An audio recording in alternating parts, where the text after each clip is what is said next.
నిలబడ్డారు. ఆ కార్యక్రమం ద్వారా డొక్కా సీతమ్మ గారి స్ఫూర్తిని రాష్ట్ర వ్యాప్తంగా ప్రతి ఒక్కరికి పవన్ కళ్యాణ్ గారు అందించారు. జన సైనికులు పిలిపించారు. భవన నిర్మాణ కార్మికులు ఎవరు కూడా ఆకలితో ఉండకూడదు, వాళ్ళకి మీరందరూ కూడా కలిసికట్టుగా ప్రతిరోజు వాళ్ళకి భోజనాలు ఏర్పాటు చేయండి ఒక 3 రోజుల వరకు. అంటే మన జన సైనికులు 3 రోజులు కాదు కదా, 5 రోజులు, వారం రోజుల వరకు కూడా రాష్ట్ర వ్యాప్తంగా అద్భుతమైన కార్యక్రమం చేశాం. కోవిడ్ సందర్భాల్లో మనం చేసిన కార్యక్రమాలు మీ అందరికీ తెలుసు. ఈ విషయాలు ఎందుకు గుర్తు చేయాలంటే ఈ ప్రస్థానం సామాన్యమైన ప్రస్థానం కాదు. ప్రతి సందర్భంలో ప్రతి అడుగులో కూడా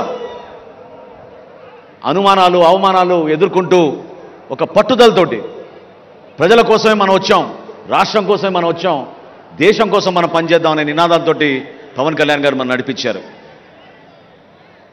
రైతుల కోసం మండపేటలోనూ కాకినాడలోనూ ఆ రోజు దీక్షలు చేశాం. ప్రభుత్వానికి అందించిన ధాన్యం ఎప్పుడైతే వాళ్ళు కనీసం డబ్బులు కూడా చెల్లించలేదో, గిట్టుబాటు ధరాన్ని కూడా మోసం చేశారో, దళాలను ఉపయోగించుకుని వైఎస్ఆర్సీపీ ప్రభుత్వానికి నచ్చిన మిల్లులకే తరలించిన విషయం ఆ రోజు పవన్ కళ్యాణ్ గారి దృష్టికి ఎంతో ఆవేదనతోటి రైతులు తీసుకొచ్చారు.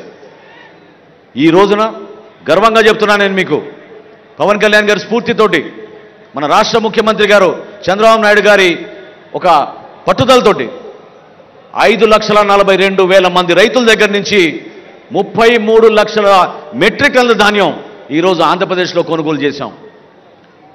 కొనుగోలు చేయడమే కాదు, 24 గంటల్లోపే 7,800 కోట్ల రూపాయలు రైతుల ఖాతాలో మనం జమ చేశాం ఈ రోజున. అటువంటి ఆలోచన విధానం మన పార్టీలో ఉంది. ప్రజలు మనని నమ్మారు, ఆత్మవిశ్వాసంతో నమ్మారు, బలపరిచారు. జన సైనికులు ఎక్కడున్నా కూడా సొంత డబ్బుతోటి 2 లీటర్లు పెట్రోల్ కొట్టించుకుని జెండాలు కట్టుకుని ఈ విధంగానే ప్రతి సభకు వచ్చి 5 సంవత్సరాలు వై నాట్ 175 అనే మూర్ఖమైన నాయకులకి సరైన సమయం వచ్చినప్పుడు మీరు జవాబు చెప్పారు. 100% స్ట్రైక్ రేట్ అంటే అదేదో ఒక టెక్నికల్ ఫిగర్ కాదు, స్టాటిస్టికల్ పాయింట్ కాదు, అది 100% స్ట్రైక్ రేట్ అంటే విలువలతో కూడిన రాజకీయాలు చేశారు కాబట్టి పవన్ కళ్యాణ్ గారిని ఆ విధంగా నమ్మారు. ఒక ధైర్యం నింపడానికి కోసం మనం చేసిన ప్రయత్నం. ప్రజలు అనేక సందర్భాల్లో వాపోయేవాళ్ళు. అమరావతి గురించి రైతులు ఆందోళన చెందినప్పుడు ఆ రోజు నిలబడింది ఎవరు? ఢిల్లీకి వెళ్ళి ఆ రోజు మొట్టమొదటిసారి భారతీయ జనతా పార్టీ నాయకులతో సమావేశమై మీరు ఆంధ్రప్రదేశ్ని రక్షించాలి, మన రైతాంగాన్ని రక్షించాలి, మహిళలు వచ్చి ఆవేదనతోటి ఒక అద్భుతమైన రాజధాని నిర్మాణం చేస్తామనంటే 2 ఎకరాలు 3 ఎకరాలు మేము మా పొలాలు ఇచ్చేస్తే ఇంత మోసం చేస్తారా ప్రభుత్వాన్ని బాధపడుతున్నారు, ఎందుకు మీరు స్పందించారని ఆ రోజునే పవన్ కళ్యాణ్ గారు నిలబడ్డారు. విశాఖపట్నం స్టీల్ ప్లాంట్ విషయంలో కొంతమంది మర్చిపోయారు. విశాఖపట్నం స్టీల్ ప్లాంట్ విషయంలో కేంద్రం ప్రకటించిన 5వ రోజున పవన్ కళ్యాణ్ గారు పార్లమెంట్కి వెళ్ళి అమిత్ షా గారితో చాలా బలంగా మాట్లాడి ఇది మా రాష్ట్రానికి గర్వకరమైన విషయం, దయచేసి మీరు విశాఖపట్నం స్టీల్ ప్లాంట్ని ఎట్టి పరిస్థితుల్లో కూడా ప్రైవేటీకరణ చేయకూడదని చెప్పి ఆ రోజు ఆయన బతిమలాడారు మన ప్రజల పక్షాన. ఆలోచించండి మనం ఏ విధంగా ముందుకెళ్ళాం. ఒక సీటు కోసమో ఒక పదవి కోసం కాదే. ఈరోజు రాష్ట్ర మంత్రివర్గంలో మీ తరఫున మేము ఉన్నామంటే అది కేవలం మీకు సేవలు అందించడానికి కోసం.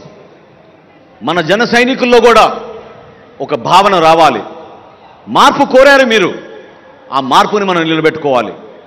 కూటమి ప్రభుత్వం అన్నాక మన అందరికీ కూడా కొన్ని ఇబ్బందులు కష్టాలు ఉంటాయి, కానీ బాధ్యత కూడా మనకి పెరిగింది.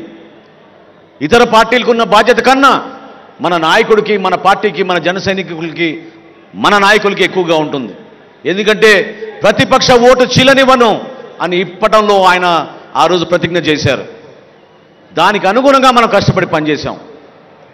ఎవరు కూడా క్షేత్రస్థాయిలో దయచేసి మీరు చిన్న చిన్న విషయాల్లో గొడవపడి మన కూటమి ప్రభుత్వంలో Telugu Desam party, Janasena party, Bharatiya Janata party కలిసి మనం ముందుకెళ్ళాలి.